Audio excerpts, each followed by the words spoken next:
पहलगाम येथे झालेल्या दहशतवादी हल्ल्यानंतर या ठिकाणी काश्मीरमध्ये पर्यटकांमध्ये भीतीचं वातावरण आहे। जवळपास 95% नागरिकांनी एकूणच या ठिकाणी पाठ फिरवलेली आहे। त्यामुळे इथला रोजगार किंवा एकूणच भयावह परिस्थिती रोजगाराची निर्माण झालेली आहे। मात्र दुसरीकडे काश्मीरमध्ये पर्यटनासाठी पुन्हा या आणि हीच ताकद दाखवून देऊ त्या दहशतवाद्यांना की त्यांचे जे मनसुबे होते ते यशस्वी ठरणार नाहीत। असंच उद्दिष्ट घेऊन या ठिकाणी अभिनेते अतुल कुलकर्णी सर आलेले आहेत। आपण त्यांच्याशी बातचीत करूया।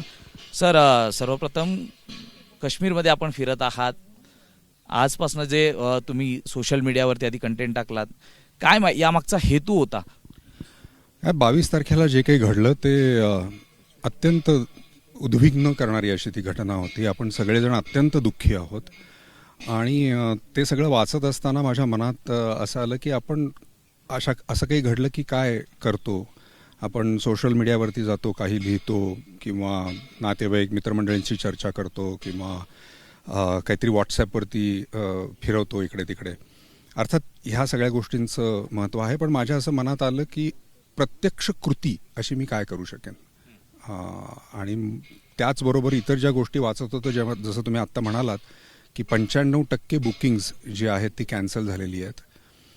आणि एक सगळ्यात महत्त्वाचा विचार असा होता की हे जे दहशतवादी आहेत हे तर त्यांनी काय आपल्याला मेसेज दिला हे सगळं करून। पहिल्यांदा मी कालपासून हिंडतो इथे सगळीकडे, सगळेजण म्हणतात की असं कधी झालं नव्हतं, टुरिस्ट्सना मारणं, पर्यटकांना मारणं असं कधी झालं नव्हतं, कधीच झालं नाही। मग त्यांचा काय मेसेज आहे? अत्यंत क्लिअर मेसेज आहे की तुम्ही लोक भारतात असा किंवा जगात असा, तुम्ही काश्मीरमध्ये पर्यटक म्हणून यायचं नाही, असा त्यांचा मेसेज आहे, सरळ सरळ। तर माझ्या मनात असं आलं की का बाबा, काश्मीर आमचं आहे, हा देश आमचा आहे, आम्ही का नाही यायचं? आम्ही येणार, आम्ही नक्की येणार, आम्ही अशा धमक्यांना नाही घाबरणार। आणि जोपर्यंत असा संदेश आपण त्यांना देत नाही, काय माहिती आहे का की शासन प्रशासन जे आहे ते आपलं काम अत्यंत व्यवस्थित करते आणि म्हणून तर जे 5-10% टुरिस्ट आत्ता इथे आहेत, राहिले आहेत किंवा येत आहेत, ते व्यवस्थित हिंडत आहेत। आत्ता पहलगाममध्ये, श्रीनगरमध्ये मी सकाळपासून आहे, तिथे जे काही आलेले आहेत ते लोक व्यवस्थित हिंडत आहेत, चालू आहे। तर ते आहे, पण मग आपण काय करायचं? तर म्हणून मी हेच आवाहन, मला असं वाटलं की मला इथे येऊन करायला पाहिजे की तुम्ही तुमची बुकिंग्स जर कॅन्सल केली असतील तर प्लीज ती बुकिंग्स परत करा, इथे या। तुम्ही इतर कुठे जाणार असाल, समजा ठरवलं असेल उन्हाळ्याच्या सुट्टीमध्ये, तर ते कॅन्सल करा, पण काश्मीरमध्ये या।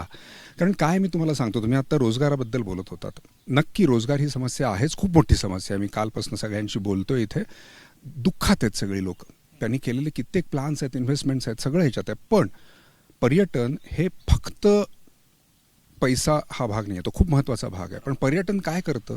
तर पर्यटन लोकांना एकमेकांच्या जवळ आणतं।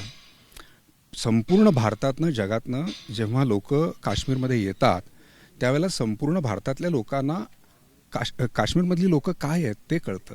इथली मेहमान नवाजी जी जगभर फेमस आहे ती काय आहे हे कळतं। इथल्या लोकांना जेव्हा बाहेरनं लोक येतात, कारण मला तमिळनाडूतला एक ग्रुप भेटला, तमिळनाडूमधनं, महाराष्ट्रातनं, गुजरातमधनं, इतर अनेक राज्यामधनं, ओरिसामधनं जेव्हा इथे लोक येतात तेव्हा त्या लोकांची भाषा, त्या लोकांचं राहणं, खाणं, पिणं त्यांना कळतं। जोपर्यंत माणसं एकत्र येत नाहीत आणि एकमेकांशी बोलत नाहीत तोपर्यंत कुठलीही समस्या जगात कधीही मिटलेली नाही। त्यामुळे पर्यटनाचा हा एक अत्यंत महत्त्वाचा भाग आहे, पैशाच्या व्यतिरिक्त, की माणसांना एकत्र आणतं ते। आणि नाहीतर काय होईल माहिती आहे का, आपण जर आलो नाही तर 2-3 गोष्टी होतील। एक तर आपण त्यांचा जो उद्देश होता तो सफल करू दहशतवाद्यांचा, हे अत्यंत महत्त्वाचं। म्हणजे 6 लोक येऊन जर 150 कोटी लोकांना जर धमकावणार असतील आणि जर घाबरणार असतील 150 लोक, तर नाही ना, असं नाही होता कामा। 1 मिनिट, माझं बोलणं संपलं की आपण बोलूया, मी तुम्हाला सांगतो माझं बोलणं संपलं की। हां, तर हे तर चालणार नाही असं आपल्याला करून। तर हे एकत्र येण्यानेच, मला असं वाटतं की प्रेम वाटण्यानीच ह्या समस्या कमी होतील आणि म्हणून इथे प्रत्येकाने आलं पाहिजे असं मला वाटतं। एक डिस्क्लेमर देतो, कारण आपल्याकडे खूपच फाटे फोडायची बऱ्याच वेळेला सवय असते, काही लोकांना, थोडी लोक आहेत पण असते। माझं इथे कुठलंही शूटिंग नाही आहे, मला इथं कुठल्याही ट्रॅव्हल एजन्सीनी पाठवलेलं नाही आहे, माझा कुठलाही सिनेमा पुढच्या 3-4 महिन्यात येणार नाही आहे की ज्याचं मी पब्लिसिटी करायला इथे आलो आहे, किंवा तुम्ही सगळेजण बघताय माझ्या अवतीभोवती कुठलीही पर्सनल सिक्युरिटी नाही आहे. कारण ह्या सगळ्या शंका लोकांना जर असतील तर त्याही दूर व्हाव्यात म्हणून हे मुद्दाम सांगितलं. विचारा. प्रामुख्याने आपण जर पाहिलं तर जे दहशतवाद्यांचा जो उद्दिष्ट होता ते इथल्या लोकांना घाबरवण्याबरोबरच एकूणच इथल्या अर्थव्यवस्थेवरती घाला घालण्यासारखं होतं. आज दल लेक जर आपण पाहिलं तर 4,000 बोटी आहेत, त्यातल्या मोजून 50-40 चालत आहेत. इथले आम्ही बघतोय दल लेकमधले कर्मचारी उपाशी आहेत. टॅक्सी युनियन 20,000 आहे, 100 गाड्या चालत आहेत. हाऊस बोटिंग आहे, हीच परिस्थिती आहे. इथल्या अर्थव्यवस्थेला खीळ बसलेली आहे. आपण एक मेसेज घेऊन आलेला आहात. चित्रपटातील अनेक अभिनेते असतात, हे फक्त सोशल मीडियावर ट्विट करतायत. त्यांना आपण काय मेसेज देऊ इच्छिता? एक तर हे आपण असं बोलणं बंद करूया ते फक्त असं करतात वगैरे, कारण प्रत्येकाचं आपापलं काही म्हणणं असतं, तो आपापल्या पद्धतीने वैयक्तिक प्रमाणे करत असतो. आपण असा आरोप नको करूया ते फक्त हे करतात असं. हां, आणि हे मीडियाने जरूर लक्षात ठेवलं पाहिजे, कारण आम्ही सॉफ्ट टार्गेट्स आहोत. तर असं तुम्ही धाडकन म्हणून जाऊ नका. काय माहिती आहे का, की प्रत्येकजण आपापल्या परीने करत असतो त्याला जे काही करायचं, आणि तो प्रत्येकाचा स्वतःचा निर्णय असतो. मी आता आलोय की नाही, हा मग झालं ना, मी आलोय ना, आपण बोलतोय ना, आता बाकीचे काय नाही ते येतील. प्रत्येकाला माहिती आहे की आपल्याला काय करायला पाहिजे, तर ते जरूर करतील आणि माझी खात्री आहे. आणि फक्त आमचंच फील्ड कशासाठी, कुठलंही क्षेत्र घ्या तुम्ही त्यातल्या माणसाने. म्हणून आत्ता जे तुम्ही म्हणालात महत्त्वाचं काय आहे, तुम्ही कुठल्याही क्षेत्रात असा, पण तुम्ही इथे येणं महत्त्वाचं आहे. काश्मीरमधल्या लोकांना हे सांगणं महत्त्वाचं आहे की आम्ही तुमच्याबरोबर आहोत. काश्मीर हा आपल्या देशाचा इतका महत्त्वाचा भाग आहे असं नुसतं म्हणून चालणार नाही, ते दाखवावं लागेल आपल्याला इथे येऊन. आणि ते सगळ्यांनी करणं गरजेचं आहे, फक्त एखादं कुठलं तरी फील्ड असं नाही.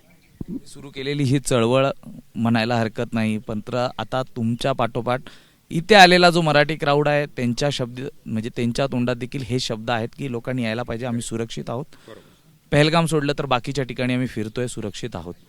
नाही, मी आत्ता कालपासून पहलगाममध्ये आहे, आणि तर काही जागा आहेत जिथं ते जाऊ देत नाही आहेत. साहजिक आहे, अर्थातच तसं होणार. पण इतरही खूप जागा आहेत पहलगाममध्ये जिथे जाऊ शकतात. पण तुम्ही काही निवडू शकता, पण त्याच्यासाठी यायचंच नाही असं मात्र करता कामा नये. काश्मीरची मेहमान नवाजी तुम्ही म्हटलात की सर्वत्र फेमस आहेत, मात्र दरवेळी काश्मीर म्हटलं की एका वेगळ्या दृष्टिकोनातनं पाहिलं जातं. लोक इथे येऊन अनुभव घेत नाहीत, मात्र विविध गोष्टी करतात. यांना काय आपण म्हणणार, जे अफवांचं वारं सोशल मीडिया असतील यावरती फिरवलं जातं, व्हायरल केल्या जातात गोष्टी. जसं आपल्याही आपण ज्यावेळी निर्णय घेतला तिथे येण्याचा, त्या खाली कमेंट्स होत्या, त्याचाच खुलासा तर तुम्ही केलाच की कुठलंही शूटिंग नाही आहे, पिक्चर नाही आहे, काही नाही आहे. या अफवांच्या एकूण ज्या गोष्टी चालल्यात त्यांना काय म्हणाल? काही नाही, मी मगाचपासून जे सांगतोय 10-15 मिनटं तेच परत एकदा म्हणेन. इथं या, इथं येऊन पहा, बस, बाकी काही नाही. राजकीय रंग, धर्म ह्या गोष्टी केल्या जात आहेत.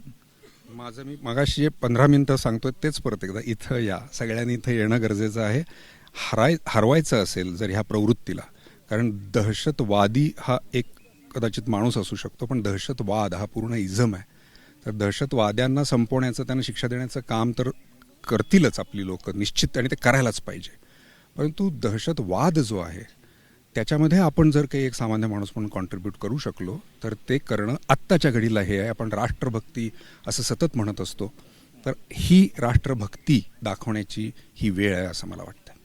सर, आमच्याशी बातचीत केल्याबद्दल. तर खरंच नागरिकांनी, सरांनी आवाहन केलेलंच आहे, राष्ट्रभक्ती दाखवण्याची हीच खरी वेळ आहे.